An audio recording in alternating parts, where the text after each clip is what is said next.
exactly when I figured it out. And I really get my best ideas when I am out in nature by myself, no technology, no anything.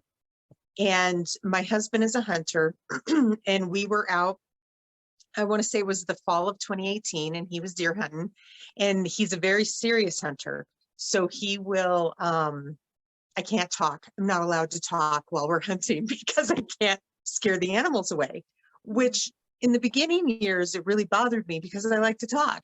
But now I come up with my stories in my head. So I couldn't figure out the ending to the book. And I can picture it exactly where we were hiking and hunting. And I just had this boom moment of like, oh my gosh, that's how it was, just truly like, boom, this is what you need to do. And I remember it exactly. So You might have channeled that ending. I feel like my stories are, they're definitely divine guidance. I don't come up with these stories. I'm a believer that God writes these, or tells me and guides me as I'm writing these stories. I have no doubt, because I'll read and I'm like, where did I come up with that? I have no idea where I came up with that. It's not me. It's God. I truly Speaking believe of that. divine, I liked the spiritual component a lot. And I also like the fact that it wasn't in my face, Mhm. that it was subtle. And it was part of the whole story. It was part of the family values rather than you got to think this way. Yeah. So that was a nice touch. I like to include faith in all of my books, for different reasons, depending on the storyline. Mhm. But I don't market my books as Christian, and I don't market them as religious either. I market them as more spiritual, just a faith journey for Yeah. people. And I want to keep it subtle. I don't want my books to come across lectury. Mhm. I sometimes with Angel Kisses, I do go back and forth, and I'm like, maybe that was a little bit more No, it than wasn't. it. No. No, no. Okay. It was very palatable, Okay. very, very, I it, wanted to reach a whole spectrum of people, not just, I don't want it to be compartmentalized. I want it to hit people in the heart when they need it, if they need it, whatever they're looking for, whatever messages may come across for them. That's all I want. I thought that was the beauty of it, that it was low key. And Thank yet you. it was right there informing the whole story. Well, and I think I have a lot of big reasons, obviously. I keep saying that. My biggest, when people go through trauma and have experiences or circumstances in life that really hit them hard and target their self-worth, sometimes it's hard to realize that we can be loved so deeply and so unconditionally. But yet I've learned that so many people want that and seek that. So I also wanted to put that component in this book as well. That isn't limited to people who are going through hard times. I think, generally speaking, the entire population has that problem of not feeling like they're loved. Yeah, And that is you're right. so important. You're right. It really is. You know, the love is what ties us all together. And you know, we always hear all the time, you can't fill up another's cup if you haven't filled up your cup. And two, I mean, the two do go together, but I know many people who aren't filling up their own cup and just very capable of loving really hard and really well, but also easily depleted. Um, and so the two do go hand in hand, and it's different for everybody.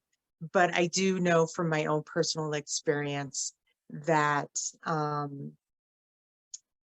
when I was in my darkest times, how I was able to show up for other people looked very different than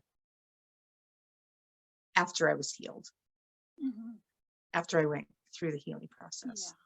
Yeah. But that was my personal experience. I'm not saying that's for And everybody, it's because in your everybody has their whole own. field.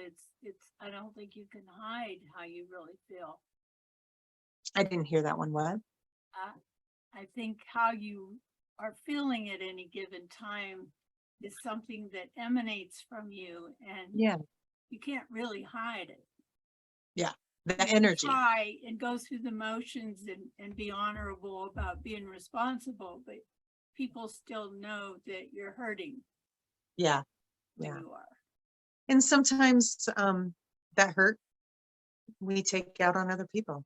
So it's Mhm. it's a thing. It's common. So you know, you telling me the things you're telling me, I'll be honest with you. I am a storyteller who learned how to write. Writing is not my background. It's not I've always enjoyed it, but it's not something that I was super confident in.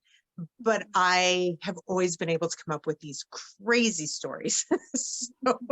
I, so I just decided, you know what, I'm going to put them on paper, and I've learned, and I've had great teachers and coaches along the way to help me hone in on the writing to make that better. So I just appreciate hearing everything that you have to say. Could you talk a little bit more about your routine or your work schedule, how you actually physically go about doing the writing? It looks different depending on what season I'm in. I've written 6 books. The first 3 I was doing when my children were at home. So but I had shared custody with my ex-husband. So there were 2 days during the week when the girls were with their dad, and that's when I would spend a lot of my time writing. When I was a single mom, it was evenings after, especially when they were younger and they were in bed by 8:30 or 9, then I would spend a couple hours every evening reading or writing. Now kids are grown. My husband works in Africa for a month at a time. So when he is in Africa for a month at a time, it Wow. is boom. Because when he's home, I don't get a lot of writing done. Yeah. I I do get writer's block. So I have learned that I can do about 2.5 hours, and then I need to break for about an hour, hour and a half. And then I can come back and do about another 2.5 hours, 2.5, 3 hours. It's rare that I can do more than 5.5 hours in a day. That's a lot for one day. Yeah, it is. And it depends on what phase the book's in too. Like right now, the book that I'm writing is in the very, very first draft. So I am formatting the storyline. And then after I have to format the storyline, I will go back and I do about 8 different edits on my own where I really go into detail about the characters and really hone that in. And then I'll do it with the scene. The next phase will be, okay, I need more better words to describe what the character is doing while they're having these conversations. And then I'll go back and be more detailed with you know, the homes and the landscape. I don't like books that have tons of landscape description. I'm like, give me a visual and then get on with the storyline. Right. But I need enough to really, a lot of my readers have said, oh my gosh, Zane's farmhouse or ranch house was the best. Or So, so enough to really tie it then with the characters too. But so it's different phases. When I'm going through that, things go much quicker, where I can get a lot more done in 5 hours.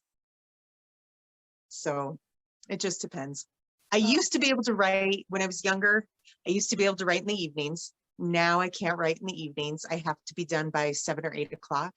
If it goes after that, I go to bed and my mind won't shut off and I won't sleep. Yeah. So Well, thank